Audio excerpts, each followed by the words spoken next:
Hi students, welcome to முப்படை training academy. இன்றைக்கி நம்ம அடுத்த எபிசோடில் சோசியலில் பிசி அதாவது எஸ்ஐ அல்டிமேட் வந்து பார்க்குறோம். ஓகே, இப்போ இன்றைக்கி இதில் வந்து நம்ம என்ன கேள்வி வச்சுருக்கோம் அப்படின்னா, தேசிய புலிகள் நாள் எப்போ கொண்டாடுறோம்? ஓகேங்களா, நேஷ்னல் டைகர் டே அப்படின்னு சொல்லிட்டு என்றைக்கு நம்ம கொண்டாடுறோம்? ஓகேங்களா, அதை மட்டும் கமெண்ட் பண்ணுங்கள், ஈஸியானது தான். ஓகேங்களா, ஃபர்ஸ்ட் கொஸ்டின் பார்க்கலாமா? ஃபர்ஸ்ட் கொஸ்டின் கரெக்ட் ஸ்டேட்மெண்ட் கேட்குறாங்க, சரியான கூற்றை கேட்குறாங்க. அக்பருடைய ஹிஸ்டரியிலிருந்து அக்பருடைய காலத்தில் மன்சப்தாரி பதவி பரம்பரை உரிமை சார்ந்ததாக இல்லை அப்படின்னு சொல்கிறாங்க. ஃபுல்லாக வாசிக்கணும் ஸ்டேட்மெண்ட்டை. ஓகேவா, அரைக்குறையாக வாசிட்டு ஆன்சர் பண்ணிடக்கூடாது. ஓகேங்களா, அப்போ அக்பர், ஓகேங்களா, அக்பரை பொறுத்த வரைக்கும் அக்பருடைய ஆட்சி காலம் கேட்பாங்க. ஓகே, முகலாய வம்சத்துலேயும் சரி, மொத்த இந்தியாவில் ஆட்சி அமைந்த மன்னர்களில் ஆக சிறந்தவர். ஓகேங்களா, அப்படி சொல்லக்கூடியதுன்னா நம்ம அக்பரை சொல்லலாம். அந்த அளவுக்கு ஒரு நல்ல மனுஷனும் கூட. ஓகேங்களா, சாரி, 1556 1605 வரைக்கும் அக்பர் வந்து ஆட்சி அமைச்சிருப்பார். ஓகேங்களா, அக்பர் தான் வந்து ஜெசியா வரி என்று அழைக்கப்படக்கூடிய வரியை கேன்சல் பண்ணியிருப்பார். ஓகேங்களா, அக்பர் தான் பார்த்துக்கிட்டிங்கன்னா நிறைய, அதாவது மத சகிப்புத்தன்மை கொண்ட ஒரு இஸ்லாமிய மன்னர் அப்படின்னா அவர் இவரை தான் சொல்லலாம். ஓகேங்களா, ஏன் அப்படின்னா ஹிந்து இளவரசிகளை திருமணம் செய்தார், ஹிந்து மன்னர்களை தன்னுடைய அமைச்சரவையில் உட்கார வச்சார். ஃபார் எக்ஸாம்பிள் வந்து அவருடைய படை தளபதியே ராஜா மான்சிங், அவருடைய வருவாய்த்துறை அமைச்சரே ராஜா தோடர்மால், பாருங்க எல்லாமே ஹிந்து மன்னர்கள். இப்போ ஒரு உச்சபட்ச பதவியில் அவங்கள உட்கார வைக்கிறாங்கன்னா எந்த அளவுக்கு நல்லா பண்ணுறாங்க பார்த்துக்கோங்க. ஓகேனா, அவர் தான் அக்பர். ஓகே, ஆட்சி காலம் பார்த்துட்டோம். அவருடைய கார்டியன் பேர் கேட்பாங்க, பாதுகாவலர் பேர் வந்து பைரம் கான். சரிங்களா, ரைட். அப்போ அவருடைய காலத்தில் நிர்வாகம் பண்ணுவதற்காக தான் ஒரு முறையை கொண்டு வந்திருப்பார். அந்த முறைக்கு பெயர் தான் மன்சப்தாரி முறை சொல்லுவாங்க. அதாவது இங்கே இருக்கக்கூடிய சோல்ஜர் அண்ட் தளபதிகளுக்கு ரேங்க் கொடுப்பாங்க. ஓகேங்களா, லோயஸ்ட் ரேங்க் 10லிருந்து ஹையஸ்ட் 7000 வரைக்கும் இந்த ரேங்க் மாதிரி கொடுப்பாங்க. ஓகேங்களா, இதில் வந்து மொத்த மன்சப்தாரியும் 2ஆக பிரிச்சிருப்பாங்க. அதுதான் சொல்லுவாங்க சாட் சவார் அப்படின்னு சொல்லுவாங்க. ஓகே, 2 சாட் சவார் அப்படின்னு சொல்லிட்டு 2 டிவிஷனாக பிடிச்சிருக்கிறாங்க. 2 விஷயங்களை சார்ந்திருந்தது. எஸ், உண்மைதான். ஓகே, சாட்னா ஒரு மீனிங் வரும், சவார்னா ஒரு மீனிங் வரும். ஓகேங்களா, இப்போ இந்த மன்சப்தாரி பதவி வந்து இதுக்கு முன்னாடி இந்த மாதிரி பதவிகள் இருக்கப்பட்டது. ஆனால் அவர்களை வந்து பரம்பரையாக இருந்தது. ஆனால் அக்பர் வந்து அப்படி வைக்கல.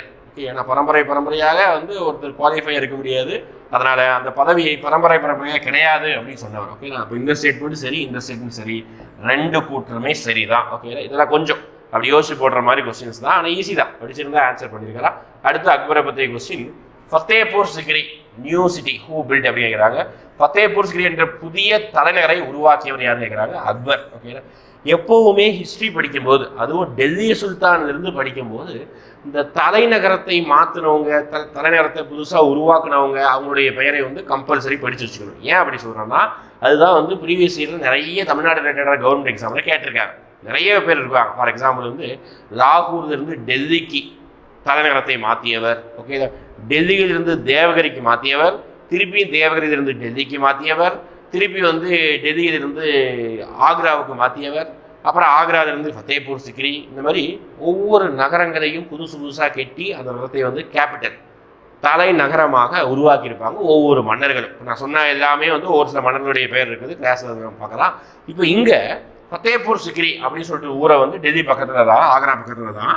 எதுக்காக இதை கெட்டுறார் அப்படின்னா, குஜராத்தை படையெடுத்து வெற்றி கொள்வார் யார், அக்பர். ஓகேங்களா, குஜராத்தை படையெடுத்து அக்பர் வந்து வெற்றி கொள்வார். அதன் நினைவாக, ஓகே, கேள்வி கேட்பாங்க, குஜராத்துடைய படையெடுப்பின் நினைவாக தான் இந்த ஃபத்தேபூர் சிக்ரி கெட்டுறாரு. ஓகே, புரியுதா? அப்போ சும்மா அதுதான் கெட்டினாரு, அதுதான் கேபிட்டல் அப்படின்னு படிக்கிறத விட அது எதுக்காக கெட்டினாரு அது புரிஞ்சு படிச்சுக்கிட்டுனா கொஞ்சம் மறக்காது, வேற எதுவும் கிடையாது. குஜராத்துடைய படையெடுப்பின் நினைவாக. சரிங்களா, ரைட்டா? அடுத்து ஒரு 6 வச்சு கேட்குறேன் ஜியோகிராஃபி கொஸ்டின். சங்போ என அறியப்படும் ஆறு எது? என்ன சார் சங்போ அப்படின்னா, இது நம்ம இந்தியாவுடைய பெயர் மாதிரி இல்லையே. அப்போ யோசிப்பார், எந்த பெயர் மாதிரி இருக்கு, சீனாவுடைய பெயர் மாதிரி இருக்கு. கரெக்டா சார்? சங்போன்னு சொல்றீங்க, டீ முன்னாடி இருக்குது. ஆமாம், டீ வந்து சைலண்ட். இங்கிலீஷில் வாசிக்கும் போது டீ சைலண்ட்ல தான் ப்ரொனன்சியேஷன் பண்ணக்கூடாது. அப்போ இந்த சங்போ நதி எங்கே உருவாகுதுன்னு நான் சொல்கிறேன், அதை வச்சு நீங்கள் கண்டுபிடிச்சிருவீங்க. ஓகேவா, ஈஸியான கொஸ்டின் தான். ஓகேங்களா, இந்த சங்போ நதி எங்கே உருவாகுது அப்படி பார்த்தீங்கன்னா, இங்கே ஒரு ஏரி இருக்குது. ஓகேங்களா, இங்கே ஒரு லேக் இருக்குது. எங்கள் நம்மளோட திபெத் பகுதியில் மான்சரோவர் ஏரி அப்படின்னு சொல்லுவாங்க. ஓகேங்களா, மான்சரோவர் திபெத்தில். அந்த ஏரியிலேருந்து 2 ஆறு உருவாகும். ஒரு ஆறு இப்படி போகுது, ஒரு ஆறு இப்படி போகுது. ஓகேங்களா, அப்போ அந்த மான்சரோவர் ஏரியிலேருந்து அப்படியே வந்து இங்கே அருணாச்சல பிரதேசத்தில் ஒரு இந்த மலைகளுக்கு இடைவெளியாக நுழைந்து அப்படியே அசாம் அப்படியே வந்து பங்களாதேஷில் போயிட்டு இங்கே கங்கா நதியோட மெர்ஜ் ஆயிடும். அப்போ இந்த இடத்துல நான் மேப் வரையும் போது நீங்கள் கண்டுபிடிச்சிருப்பீங்க, சங்போங்கிற நதி வந்து திபெத் பகுதியாகிய சைனாவில் ஆர்ஜின் ஆகி இந்தியாவில் வந்து கடைசி பங்களாதேஷுக்கு கரை கிடைக்கிறது. அந்த நதிக்கு பெயர் தான் பிரம்மபுத்திரா. ஓகேங்களா, பிரம்மனின் புத்திரன், அதாவது பிரம்மனுடைய மகன், அந்த பெயரை வந்து வச்சிருக்கிறாங்க. இதோடைய நீளம் கேட்பாங்க. சரிங்களா, ஏன்னா நான் லாஸ்ட் ஒரு வீடியோலேயே வந்து ஒருத்தவங்க கமெண்ட் பண்ணியிருந்தாங்க, சார் ஆறுகளை வந்து எங்கே ஆரிஜின் ஆகுதுன்னு கேட்டுருந்தீங்க, சொன்னீங்க நல்லா இருக்கும் அப்படின்னு சொன்னீங்க. எஸ் சொல்லிட்டேன். ஓகேங்களா, மான்சரோவர் ஏரியில் தான் வந்து ஆரிஜின் ஆகுது, திபெத் பகுதியில். சிந்து நதியும் அப்படிதான், அங்கே தான் ஆரிஜின் ஆகும். சரிங்களா, இதோடைய நீளம் கேட்பாங்க. இதோட மொத்த நீளம் பார்த்துக்கிட்டிங்கன்னா 2900. ஓகேங்களா, ஈஸியாக இருக்குது, மனப்பாடம் பண்ணுறதுக்கு ஈஸி தான். மொத்த நீளம் 2900 கிலோமீட்டரு. நம்ம இந்தியாவில் மட்டும் பாயக்கூடிய நீளம் கேட்பாங்க 900 கிலோமீட்டர். ஈஸியாக இருக்கா படிக்கிறதுக்கு? 2900 வெறும் 900. ஓகேங்களா, இது இந்தியாவில் எவ்வளோ கிலோமீட்டர் ஓடுது, இது வந்து மொத்தமாக டோட்டலாக எவ்வளோ கிலோமீட்டர் ஓடுது அப்படின்னு சொல்லிட்டு சங்போ பிரம்மபுத்திரா நதிக்கரையில் அப்படியே ஃப்ளோ ஆகுது. ஓகேங்களா, புரியுதா? பிரம்மபுத்திரா. அதே மாதிரி இந்த பிரம்மபுத்திரா நதிக்கரையில் தான் வந்து நேஷனல் வாட்டர்வே, தேசிய நீர்வழிச்சாலைகளும் அமையும். ஓகேங்களா, வேற பிரம்மபுத்திரா நதிக்கரையை பொறுத்த வரைக்கும் எஸ் அவ்வளோதான். ஓகேங்களா, அது இங்கே வந்து கிடக்கும். இது நிறைய துணை நதிகள் தான் இருக்கும். ஓகேங்களா, இதில் தான் வந்து துணை நதிகள் இருக்கும். அதே மாதிரி இந்த பகுதியில் தான் காரோ, காசி, ஜெயந்தியா என்ற மலைத்தொடர்லாம் இருக்கும். ஓகேங்களா, ரைட்டா. எனிவே அடுத்து பார்க்கலாமா? அடுத்து எளிமையான கேள்வி, டிஎன்யூஎஸ்ஆர்பி தான் ரொம்ப வருஷத்துக்கு முன்னாடி அதிகமாக கேட்கப்பட்ட கேள்வி. ரொம்ப எளிமையானது, பார்த்தோன்னு ஆன்சர் பண்ணிடணும். ஆசியாவின் டெட்டிராய்டு என்று அழைக்கப்படக்கூடிய ஊர் எது? சென்னை. கண்ணை முடிட்டு போட்டுறணும். ஓகேவா, யோசிக்க வேண்டிய தேவையில்லை. இந்த மாதிரி கொஸ்டின்லாம் பார்த்தோன்னே அப்படி அடிக்கணும். ஓகேவா, அதுதான் வந்து ஸ்பான்டேனியஸ் அப்படின்னு சொல்லுவோம். ஏன்னா இதெல்லாம் ரொம்ப வருஷமாகவே பார்த்த கொஸ்டின். ஓகேங்களா, பழைய பசங்களுக்கு ஸ்கூல்லேருந்து சும்மா ஏதாவது ஒரு இன்ஸ்டியூட்டில் போயிட்டு சும்மா ஏதாவது வீடியோ பார்த்தீங்கன்னா கூட இந்த கொஸ்டின் தான் அடிக்கடி பார்த்துருப்பீங்க. இது ஏன் சும்மா கொடுத்தோம்னா இந்த மாதிரி கொஸ்டின்ஸும் இப்போ வருது. ஓகேங்களா, அதாவது ஒரு இடத்துல வந்து ஒரு 20 கொஸ்டினுக்கு இந்த மாதிரி ரொம்ப ஃபெமிலியரான கொஸ்டின். எஸ்ஐ எக்ஸாமுக்கு அவன் வந்து சும்மா அப்படியே தான் பண்ணியிருப்பான். இன்ஸ்டியூட் போயிருக்க மாட்டான், படிச்சிருக்க மாட்டான், வந்து எதுவுமே பண்ணியிருக்க மாட்டான். ஆனால் அவன் இந்த மாதிரி கொஸ்டின் அடிச்சிருவாங்க. அந்த மாதிரி கொஸ்டின்ஸ் தான் இந்த கொஸ்டின். சிம்பிளான கொஸ்டின் தான். ஓகே, ஆனால் ஏன் சொல்கிறாங்க அப்படின்னு நீ தெரிஞ்சுக்கிட்டா நல்லாயிருக்கும். ஓகேங்களா, ஆசியாவே டெட்டிராய்டு. டெட்டிராய்டுங்கிற ஊர் எங்கே சார் இருக்குது அப்படின்னா யூஎஸ்ஏல இருக்குது. உண்மையாகவே இது ஒரு ஊர். சரிங்களா, டெட்டிராய்டு அப்படின்றது ஒரு ஊர். அந்த ஊர் யூஎஸ்ஏல இருக்குது. ஓகேங்களா, அப்போ அந்த யூஎஸ்ஏல அந்த ஊரில் வந்து அதிகமான கார், ஓகே, அதிகமான வந்து வாகனங்களை வந்து உற்பத்தி செய்கிறதுனால அந்த ஊரில் அதுதான் வந்து அமெரிக்காவிலே அந்த ஊர் தான் ரொம்ப ஃபேமஸ் வாகன உற்பத்தியில். அதே மாதிரி ஆசியாவில் சென்னை, மெட்ராஸ் தான் வந்து ரொம்ப காலத்துக்கு முன்னாடி இருந்தே வந்து வாகன உற்பத்தியில் வந்து அவங்க வந்து ஃபேமஸ். அதனால தான் நம்ம சென்னையை ஆசியாவின் டெட்டிராய்டு அப்படின்னு சொல்லுவாங்க. இதே மாதிரி நிறைய சொல்லுவாங்க. ஓகே, தென்னிந்தியாவின் மான்செஸ்டர், இந்தியாவின் மான்செஸ்டர். அப்போ மான்செஸ்டர்னா என்னன்னு தெரிஞ்சுக்கோங்க. மான்செஸ்டர்னா யூகேல, ஓகே, அது யூஎஸ்ஏ கிடையாது, யூகேல ஒரு ஊர் இருக்குது. அந்த ஊரில் வந்து பருத்தி சம்மந்தமாக நிறைய வந்து துணியை தயாரிப்பாங்க. அதனால அந்த ஊர் நினைவாக இங்கே பேர் வச்சிருக்காங்க. அப்போது ஏதோ ஒரு ரிலேஷன் இருக்கும், அந்த பேரை தான் வைக்கிறாங்க. சரிங்களா, சென்னை முடிஞ்சது. அடுத்து அதே மாதிரி சென்னை வேற என்னதான் சொல்லலாம் அப்படி பார்த்தீங்கன்னா, சென்னை வந்து வங்கிகளின் தலைநகரம் அப்படின்னு சொல்லுவாங்க. Capital, banking capital of India அப்படின்னு சொல்லுவாங்க. சரிங்களா, சென்னை வந்து மருத்துவ தலைநகரம் இதனால சொல்லுவாங்க. ஓகேங்களா, ஹெல்த் கேபிட்டல் ஆஃப் இந்தியா அப்படின்னு சொல்லுவாங்க இந்தியாவுக்கு. ஓகே, அடுத்து பாருங்க, இந்த கொஸ்டின் வந்து ரொம்ப கஷ்டமாக இருக்கிற மாதிரி நினைப்பீங்க. கஷ்டம் தான் கிடையாது. உங்களுக்கு ஸ்கூல் புக்கில் 8ஆம் கிளாஸ் புக்கில் எக்கனாமிக்ஸ் புக்கில் இருக்கும். ஓகே, இந்த கொஸ்டின் பார்க்கும்போது ஐயோ வருஷமாக வந்திருக்கேன், பயப்படாதீங்க. ஓகே, ஸ்கூல் புக்கில் தான் கேட்டிருக்கேன். 8ஆம் கிளாஸ் புத்தகத்தில் எக்கனாமிக்ஸில் ஒரு 10 வருஷம் இருக்கும். இந்த லெசனில் மட்டுமே ஒரு 10 வருஷம் இருக்கும். ஓகே, அந்த லெசன் ஃபுல்லாக கொஞ்சம் வருடங்கள் படிக்கிற மாதிரி இருக்கும். அதை நீங்கள் படிச்சுன்னா ஈஸியாக இருக்கும். ஈஸி தான், ஒன்றும் கஷ்டம் இல்லை.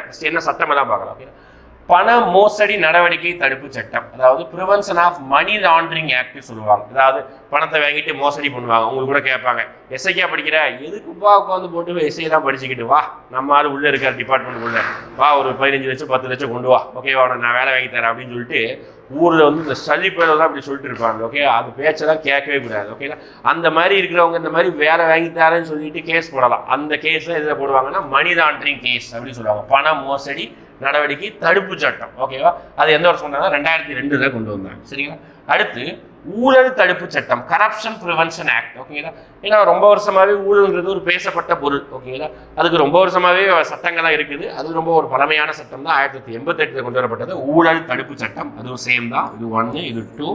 அடுத்து சேம் இருக்கலாமா? வெளிக்கொணரப்படாத வெளிநாட்டு வருமானம் மற்றும் சொத்து மசோதா வரி திருத்தல் சட்டம் அப்படின்னு சொல்றாங்க. அதாவது இந்த அன்டிஸ்க்ளோஸ்ட் அப்படின்னு சொல்லுவாங்க. அதாவது வெளிநாட்டில் நம்மளுடைய தொழிலதிபர்கள், அரசியல்வாதிகள் எல்லாரும் வெளிநாடுகள் எக்கச்சக்கமாக சொத்து வாங்கி வச்சிருப்பாங்க. நீங்கள் கூட தமிழ்நாட்டு அரசியலை கேள்விப்பட்டிருப்பீங்க. ஆஸ்திரேலியாவில் எக்கச்சக்கமான நிலத்தெல்லாம் இருக்காங்க. தமிழ்நாட்டு அரசியல் இருக்கக்கூடிய ஒரு சில நபர்களுடைய பசங்க. இதே மாதிரி மொரிசியஸ், அப்புறம் சிங்கப்பூர், அப்புறம் இந்த சைடு வேறுனா முஸ்லீம் கண்ட்ரிஸ், UAE, துபாய், இந்த ஊர்லலாம் நிறைய பணத்தை டெபாசிட் பண்ணி வச்சுருப்பாங்க. அந்த மாதிரி வெளி கொணரப்படாத வருமானத்தை, வெளிநாட்டு வருமானத்துக்காக ஒரு சட்டம் கொண்டு வந்தாங்க 2015. சேமாக மேட்சாக இருக்குது. லாஸ்ட்டாக ரியல் எஸ்டேட் ஒழுங்குமுறை மேம்பாடு சட்டம். ரியல் எஸ்டேட் நிறைய தவறு நடந்ததுனால அந்த ஒழுங்குமுறை மேம்பாடு சட்டம் 2016 வந்தது. ஓகேங்களா? அப்போது எல்லாமே கரெக்டாக மேட்ச் ஆகிருக்கு. 1 2 3 4. ஓகேங்களா? Option A 1 2 3 4. சரிங்களா? அடுத்த கொஸ்டின், இது ஒரு ஸ்டேட்மெண்ட் கொஸ்டின். ஓகேங்களா? இது நீங்கள் புக்கில் கண்டென்ட்டாக எடுத்து பார்த்தீங்கன்னா எங்கேயும் இருக்காது. ஆனால் நீங்கள் 11th 12th எக்கனாமிக்ஸ் புக் எடுத்து பார்த்தீங்கன்னா, 2 புக்லையும் 11th புக் எடுத்து 12th புக் எடுத்து பார்த்தீங்கன்னாலுமே அந்த லெசனுடைய ஹெட்டிங்கு கீழே கொட்டேஷன்ஸ் கொடுத்துருப்பாங்க. ஓகே, இப்போ லெசன் இருக்குது வங்கியியல் அப்படின்னு சொல்லிட்டு ஒரு லெசன் இருக்குன்னா, அந்த லெசனுக்கு கீழேயே அந்த லெசன் சம்மந்தமாக கொட்டேஷன், ஓகேங்களா, ஏதாவது ஒரு கூற்று யார் சொன்னது அப்படின்னு இருக்கும். அந்த மாதிரியான ஒரு லெசனில் தான் இந்த கொட்டேஷன் இருக்கும். அதுதான் நாங்கள் எடுத்து கொஸ்டினாக வச்சுருக்கிறேன். என்ன கொஸ்டின் பாருங்கள், இயந்திரங்களை மிகப்பெரிய பாவம் அப்படின்னு சொல்லியிருப்பார். யார் வர்ணிச்சிருக்காரு அப்படி, அதாவது மிஷின்ஸ் ஆர் கிரேட் சின் அப்படின்னு சொல்லுவாங்க. சின்னா என்னது, பாவம் அப்படின்னு சொல்லுவாங்க. ஓகேங்களா? அப்படி சொன்னது யார், ஏன் அப்படி சொன்னார் ஃபஸ்ட்டு அப்படின்னா, இயந்திரங்கள் வர வர வேலை வாய்ப்பு பாதிக்கப்படும். உண்மையாவா? ஆமாம், இப்போ உண்மையாக அப்படி தான் நடக்குது. AI, internet of things, IoT, அப்புறம் பார்த்தீங்கன்னா ChatGPT, இந்த மாதிரி நிறைய டெக்னாலஜியை தான் வர வர வர என்ன ஆகுது, நிறைய கம்பெனிகளில் வேலையிலிருந்து ஆட்களை தூக்குறாங்க. எதுக்காக? நீ செய்ய வேண்டிய வேலையை அந்த மிஷினே செஞ்சிடுது. அப்போதுக்கு நீ அப்படின்னு சொல்லிட்டு வெளியே அனுப்பிடுறாங்க. அப்போவே சொல்லிட்டாரு ஒருத்தர். ஓகேவா? அதான் இயந்திரங்கள் ஒரு மிகப்பெரிய பாவம். யார் சொல்லியிருப்பாங்க நீங்கள் நினைக்கிறீங்க? அம்பேத்கர் அதை பற்றி பேசியிருப்பாரா? வாய்ப்பு இல்லை. நேரு பேசியிருப்பாரா? வாய்ப்பு இல்லை. JC குமாரப்பா பேசியிருப்பாரா? வாய்ப்பு இல்லை. அப்போ இந்த வேலை வாய்ப்பு, கிராமம், குடிசை தொழில், இந்த மாதிரி எல்லாம் யார் பேசுவோம் அப்படின்னா காந்தி பேசுவார். காந்தி தான் இயந்திரங்களை மிகப்பெரிய பாவம் சொல்லுவார். இது ரொம்ப இம்பார்ட்டண்டான ஒரு கொட்டேஷன். ஓகேவா? கொஞ்சம் நல்லா பார்த்து வச்சுக்கோங்க. சரிங்களா? ரைட், அடுத்து போலாமா? அடுத்து ஒரு நல்ல கொஸ்டின், பாளையக்காரர் முறையை பற்றி கேட்குறாங்க. பாளையக்காரர் முறை மூலம் நாடு எத்தனை பாளையங்களாக பிரிக்கப்பட்டுள்ளது அப்படின்னு சொல்லுவாங்க. இந்த பாளையக்காரர் முறை எங்கிருந்து உருவானது அப்படின்னு பார்க்கணும். ஓகே, இந்த பாளையக்காரர் முறை என்னதான் நம்ம தமிழ்நாட்டில் 1500களில் உருவாக்குனாலும் ஒரு காலத்திலேயே, எப்போ ரொம்ப ஒரு காலத்திலேயே காக்கத்தியா வம்சம் அப்படின்னு சொல்லுவாங்க. நீங்கள் எதில் படிச்சிருப்பீங்க அப்படின்னா டெல்லி சுல்தான் டாபிக்கில் படிச்சிருப்பீங்க. ஓகேங்களா? படையெடுப்பு நடக்கும்போது காக்கத்தியா வம்சம் அப்படின்னு ஒரு வம்சம் இருப்பாங்க. அவங்க தெலுங்கானா பகுதியில் ரூல் பண்ணியிருப்பாங்க. ஓகே, வாராங்கல் பகுதியில். ஓகேங்களா? காக்கத்தியா வம்சம் வாராங்கல் அப்படிங்கிற ஒரு பகுதியில் ரூல் பண்ணியிருப்பாங்க. அவங்க எல்லாரும் தான் என்ன செஞ்சிருப்பாங்க, அவங்க தான் இந்த மாதிரி ஒரு சிஸ்டத்தை ஃபர்ஸ்ட் வச்சிருந்தாங்க.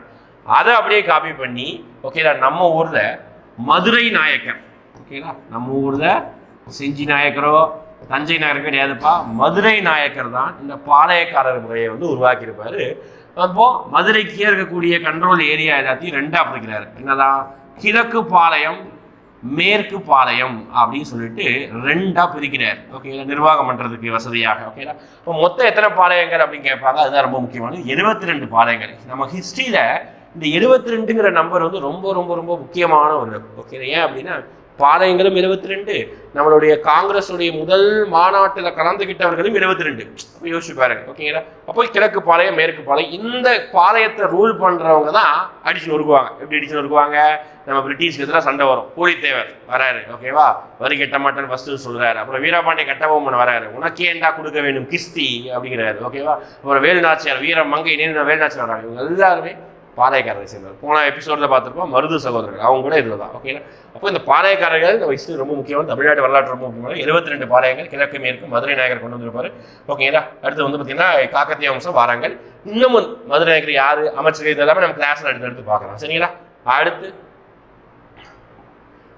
வேலூர் கழகம் எந்த ஆண்டு நடைபெற்றது? ஓகேங்களா? எஸ். ஓகே, நான் ஆல்ரெடி இந்த கொஸ்டின் நான் ஏதோ கேட்டேன்னு நினைக்கிறேன். ஓகே, கமெண்ட் பண்ண சொல்லி. எனிவே ஈஸியான கொஸ்டின் தான். 1806ஆம் ஆண்டு வேலூர் கழகம் நடைபெற்ற ஆண்டு. ஓகே, இப்போ வேலூர் பற்றி நம்ம ஆல்ரெடி கொஸ்டினாக கேட்டிருந்தோம். இப்போ டீட்டெயிலாக பேசலாம். ஓகே, ஏன்னா எதுக்காக ஃபஸ்ட்டு வேலூர் கழகம் ஏற்பட்டது, யார் அந்த வேலூர் கழகத்தை வழி நடத்தி கொண்டு போனாங்க? ஓகே, எப்போவும் ஞாபகம் வச்சுக்கோங்க, வேலூர் கழகமும் 1857 நடைபெற்ற பெரும் கழகமும் கிட்டத்தட்ட அது 2மே ஒரே காரணம் தான். ப்ரொமோஷன் கொடுக்கல. ஓகேங்களா? வரி அதிகமாக போட்டாங்க, விவசாயம் ஒழுங்காக செதிக்கலை. அதுக்கப்புறம் பார்த்துக்கிட்டிங்கன்னா நம்மளுடைய உள்ள இருக்கக்கூடிய அதிகாரிகிட்ட வந்து டிஸ்கிரிமினேஷன் இருந்தது, கருப்பர்கள் வெள்ளையர்கள் இந்த மாதிரி பாகுபாடு இருந்தது. இதெல்லாம் காரணம்தான் வேலூர் கழகம் ஏற்படுவதற்கு ரொம்ப முக்கியமான காரணம். ஓகேங்களா? இப்போ வேலூர் கழகம் ஆரம்பித்தது 1806 ஃபத்தே ஹைதர், அதாவது திப்பு சுல்தானுடைய மகன்கள் ஃபத்தே ஹைதர் தான் அந்த வேலூர் கழகத்தை வந்து தொடக்கி வைப்பாங்க. ஓகேங்களா? அந்த விஷயம் தெரிஞ்சு அதுக்கப்புறம் பானர்மேனு அவங்க எல்லோரும் வந்து ஜிதஸ்பி எல்லோரும் வந்து என்ன பண்ணிடுவாங்க அப்படின்னா அடிச்சு நொறுக்கி வேலூர் கழகத்தை வந்து அடுத்த ஒரு நாள்லேயே, ஓகேவா, ஒரு நாள்லேயே என்ன பண்ணிடுவாங்க, அடக்கி ஒடுக்கிடுவாங்க. ஓகேங்களா? ரைட். எனிவே அப்போ அது வந்து மிகப்பெரிய சர்ச்சையானது வந்து அந்த தொப்பி. ஓகேங்களா? அந்த வேலூர் கழகத்துக்கு முக்கியமான காரணம் வந்து நம்ம ஊரில் வந்து முஸ்லீம்களோட தொப்பியும் ஹிந்துக்கள் வந்து காவி நிறம் தான் அணிவாங்க. ஆனால் பிரிட்டிஷ்காரங்க அவர்களுடைய தொப்பியை நம்ம அணியணும் அப்படிங்கிற மாதிரி கட்டாயப்படுத்துகிறாங்க. அதனால தான் வந்து பிரச்சனை ஏற்பட்டது 1806. சரிங்களா? ஞாபகம் வச்சுக்கோங்க வெளிப்படுறதுக்கு காரணம். அடுத்து புரந்தர் உடன்படிக்கை ஒப்பந்தம் கேட்பாங்க, ட்ரீட்டி ஆஃப் புரந்தர். ஓகே, இது ஒரு நல்ல கதை. ஓகேடா? சிவாஜிக்கும் ஃபஸ்ட்டு, ஓகேடா, சிவாஜிக்கும் பிஜாப்பூர் சுல்தான் அப்படின்னு சொல்லுவாங்க. ஓகே, யாரு? பிஜாப்பூர் சுல்தான். இவங்க 2 பேருக்கு தொடக்கத்தில் சண்டை நடந்திருக்கும். ஓகேங்களா? அது ஒரு அப்சல் கான் வருவார், அவர் சிவாஜி கொண்டுருவார், ஆல்ரெடி பார்த்துருக்குறோம். 2 பேருக்கு சண்டை நடக்கும். ஓகேங்களா? அப்புறம் ஒரு கட்டத்தில் பிஜாப்பூர் சுல்தான் வந்து இயற்கையாக மரணம் அடைஞ்சிருவார். அதுக்கப்புறம் யாருக்கு பிரச்சனை அப்படி பார்த்தீங்கன்னா சிவாஜி விசஸ் அப்படி பிரச்சனை மாறுது. சிவாஜி விசஸ் என்னவாக மாறுது அப்படி பார்த்தீங்கன்னா அவுரங்கசீப்பாக மாறுது. ஓகேங்களா?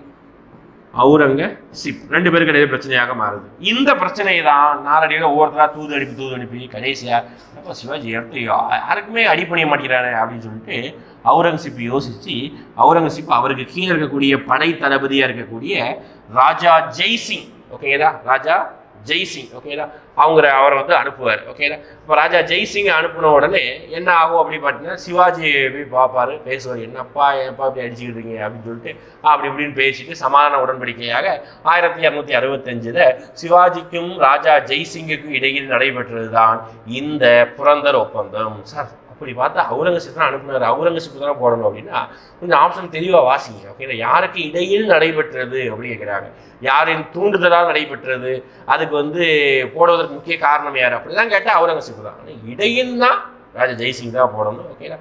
ஆப்ஷன் 2மே வந்திருந்தா கூட இதுதான் நான் போட கிளாஸ்லேயே நான் சொல்லியிருப்பேன். வேலூர் கேம்பஸில் நான் இந்த டாபிக் நடத்தும் போதே சொல்லியிருந்தேன், 2 பேரும் கூட ஆப்ஷனில் வரலாம். ஆப்ஷனில் வந்தால் ஃபஸ்ட்டு இதை போடுங்க. ஓகேங்களா? இது இல்லாத பட்சத்தில் தான் இது வார்த்தையை தெளிவாக பார்த்துக்கணும். ஓகேங்களா? சும்மா வந்து நான் சொன்ன மாதிரி சிவாஜி புரந்தர் ஒப்பந்தம் யாரின் தூண்டுதலாக ஏற்படுத்தப்பட்டது இந்த மாதிரிலாம் கேட்டிருந்தாங்கன்னா அவுரங்கசீப். ஓகே, கேள்வியை முழுமையாக வாசி அண்டர்ஸ்டாண்ட் பண்ணிக்கணும் இந்த மாதிரி கேள்விக்கு. சரிங்களா? ரைட்டா? அடுத்து பாருங்க, இந்திய அரசு எந்த ஆண்டு வனவிலங்கு பாதுகாப்பு சட்டத்தை இயற்றப்பட்டது? ரொம்ப முக்கியமான கொஸ்டின். இந்த தடவை டிஎன்பிஎஸ்சி குரூப் 4ல் கேட்டாங்க இந்த கொஸ்டின். நிறைய பேர் குரூப் 4 கூட எழுதியிருப்பீங்க, எஸ்ஐ மாணவர்கள், பிசி மாணவர்கள் தான் பார்த்துருப்பீங்க. ஓகே, இந்த கொஸ்டின் வந்திருக்கும். பட் அதாவது டிஎன்பிசியில் குரூப் 4 என்ன பியூட்டி அப்படி பார்த்தீங்கன்னா இந்த கொஸ்டின் தான் பியூட்டி. சோசியலில் நீங்கள் புக்கு படிப்பீங்க. ஓகேங்களா? சோசியலில் நீங்கள் ஜாகிரபி புக் படிப்பீங்க. புக்கில் ஒரு பேஜ் இருக்குன்னா அந்த பேஜை வந்து 2ஆக பிரிச்சிருப்பாங்க. அதான் ஒரே பேஜை 2ஆக பிரிச்சிருப்பாங்க. இங்கே ஒரு காலம் வரும், இங்கே ஒரு காலம் வரும். அதில் பார்த்தீங்கன்னா இந்த சைடு காலம்ல இருந்து மட்டுமே அந்த ஒரே கொஸ்டின் வந்தது. 3 ஸ்டேட்மெண்ட் வந்தது. இது ஒரு ஸ்டேட்மெண்ட்டு, அடுத்து புலிகள் பாதுகாப்பு திட்ட ஒரு ஸ்டேட்மெண்ட்டு, அடுத்து வந்து வனவிலங்கு பயோஸ்பியர் ரிசர்வ் அந்த ஒரு ஸ்டேட்மெண்ட். 3மே வந்திருந்தது. ஒரே பேஜ் இந்த ஒரே காலம்ல இருந்து வந்தது. அந்த மாதிரி முக்கியமான கொஸ்டின் தான். 1972ஆம் ஆண்டு தான் வைல்ட் லைஃப் ப்ரொடெக்ஷன் ஆக்ட் அப்படிங்கிற சட்டம் வந்து கொண்டு வரப்பட்டது. ஓகேங்களா? அதே மாதிரி மொத்தம் 18 பயோஸ்பியர் ரிசர்வ் இருக்குது. 72க்கு அடுத்த வருஷமே புலிகள் பாதுகாப்பு திட்டம் 1973 கொண்டு வந்திருப்பாங்க. ஓகேங்களா? இதுதான் இந்த ஒரு பிசிஎஸ்ஐ அல்டிமேட் இருக்கக்கூடிய ஃபேக்சுவல் பாயிண்ட்ஸ். ஓகேங்களா? எப்பவும் போல லாஸ்ட்டாக ஒரு கொஸ்டின் நான் காமிச்சிடுறேன். இந்த கொஸ்டின் ஆல்ரெடி வந்து கமெண்ட் தப்பாக இருக்குது, சரிங்க, மன்னிக்கவும். இந்த கொஸ்டின் ஆல்ரெடி நம்ம நடத்துனது தான் கொஸ்டின் வச்சுருக்கேன். சரிங்களா? நடத்திருக்கேன். நீங்கள் ப்ரீவியஸ் எஸ்ஐ அல்டிமேட் சீரியஸ் தான் பார்த்துருந்தீங்கன்னா அந்த ஆப்ஷன் வச்சு நீங்கள் அடிச்சுக்கலாம். விஜயநகர வம்சங்களை கால வரிசைப்படுத்துங்க. இது ஃபஸ்ட்டு, 2வது, 3வது, 4வது அப்படின்னு சொல்லிட்டு வரிசைப்படுத்துங்க, போதுமானது. ரைட்டு, நம்ம லாஸ்ட்டாக கொஸ்டின் கேட்கக்கூடிய சீரியஸுக்கு போயிருந்தோம். ஓகேவா? நிறைய பேர் சொல்லியிருந்தீங்க, கமெண்ட் கேட்டிருந்தேன், அதை சொல்லியிருந்தீங்க சார் கடைசியாக நீங்கள் கேட்கக்கூடிய அந்த கமெண்ட் சொல்லக்கூடிய கொஸ்டின்ஸ் வந்து எனக்கு ரொம்ப ஹெல்ப்ஃபுல்லாக இருக்குது, ரிவிஷன் பண்ண ஓரளவுக்கு நினைவு கூறுவதற்கு ஈஸியாக இருக்கும். எஸ், அதுதான் நான் கேட்குறது. ஓகே, எப்போயும் ஸ்டூடெண்டோடைய மென்டாலிட்டி என்னன்னா ஒரு விஷயத்தை படிச்சிட்டாங்கன்னா அதோடய படிச்சுட்டு அப்படியே போயிடுவாங்க. ஓகேங்களா? அதை எடுத்து திரும்பி பார்க்குறதே கிடையாது. வீடியோலாம் நிறைய பேர் பார்த்துட்டு இருப்பாங்க, ஏதோ பார்க்குறோம் அப்படின்னு சொல்லிட்டு அதை அப்படியே கடந்து போயிடுது. அதை நினைவு கூறணும். அப்பப்போ எங்கேயாவது நீங்கள் ஒரு இடத்துல வந்து சோத்தில் ஏதாவது ஒரு இடத்துலையோ நியூஸ் பேப்பர்லையோ திடீர்னு 1972 அப்படின்னு வருஷம் பார்க்குறீங்கன்னா டக்குன்னு ஞாபகம். வனவிலங்கு பாதுகாப்பு சட்டம் இப்போதான் சார் சொல்லியிருக்காரு. ஓகேவா? திடீர்னு 1919 நீங்கள் வருஷம் பார்க்குறீங்க, இன்னும் ஞாபகம் வரணும். போன எபிசோடு சொல்லிட்டேன், ஜாலின் வாலாபா ஞாபகம் வரணும். ஓகே, அப்படியே ஞாபகம் வரணும், அந்த இடம் சம்பவம் எல்லாமே நமக்கு ஞாபகம் வரணும். ஓகேங்களா? புரியுதா? அப்போ இதுதான் வந்து படித்ததை நினைவு கூறுதல். ஜஸ்ட்டு அப்படியே படிச்சுக்கிட்டே மட்டும் இருந்தால் என்ன, நினைவு கூறினா மட்டும்தான் அது உங்கள் எக்ஸாம் ஹாலில் போய் ரொம்ப ரொம்ப நல்லா வந்து இந்த ஸ்பான்டேனியஸாக நீங்கள் அடிப்பீங்க. எஸ்ஐங்கிறது வந்து வெறும் ரிட்டன் எக்ஸாமினேஷன் மட்டும் கிடையாது, இன்டர்வியூங்கிற ஒரு ஸ்டேஜும் இருக்குது. அதனால் இன்டர்வியூக்கு ஏற்ற மாதிரி இப்போவே நீங்கள் படிங்க. ஓகேங்களா? ரைட். எனிவே கொஸ்டின் கேட்டுறாமா? ஃபஸ்ட்டு அக்பரை பற்றி கேட்டுறாரா? ஓகேங்களா? அக்பருடைய ஆட்சி காலம் என்ன அப்படின்றத கமெண்ட் பண்ணுங்கள். First question. ஓகேதா? அக்பருடைய ஆட்சி காலம் என்ன அப்படின்றத கமெண்ட் பண்ணுங்கள். அடுத்த கொஸ்டின் வேற என்ன கேட்டிருந்தேன், இந்தியாவின் மான்செஸ்டர் எது, அதை கமெண்ட் பண்ணுங்கள். ரெண்டாவது, ஃபத்தேபூர் சிக்ரியை எதன் நினைவாக கட்டப்பட்டது சொல்லியிருந்தேன், அதை கமெண்ட் பண்ணுங்கள். 3 கொஸ்டின். ஓகேடா? அடுத்து சங்போ நதியுடைய மொத்த நீளம் என்ன? ஓகேடா? மொத்த நீளம் 4 கொஸ்டின். ஓகே, இந்தியா நீளம் கேட்குறப்பா மொத்த நீளம் கேட்டேன். ஓகேடா? அடுத்து பாளையக்காரர் முறையை வந்து தமிழ்நாட்டில் கொண்டு வந்துட்டு ஒருத்தர். ஓகேங்களா? ஆனால் அதுக்கு முன்னாடியே எந்த இடத்துல வந்து எந்த ஊரில் எந்த வம்சத்தில் வந்து அதை ஃபாலோ பண்ணியிருந்தாங்க அப்படின்னு கமெண்ட் பண்ணுங்கள். 5 கொஸ்டின் இருக்குன்னு கேட்டிருக்கேன், கமெண்ட் பண்ணுங்கள். அடுத்த எஸ்ஐ அல்டிமேட் சீரியஸை நான் உங்களை வந்து மீட் பண்ணுறேன். தேங்க்யூ.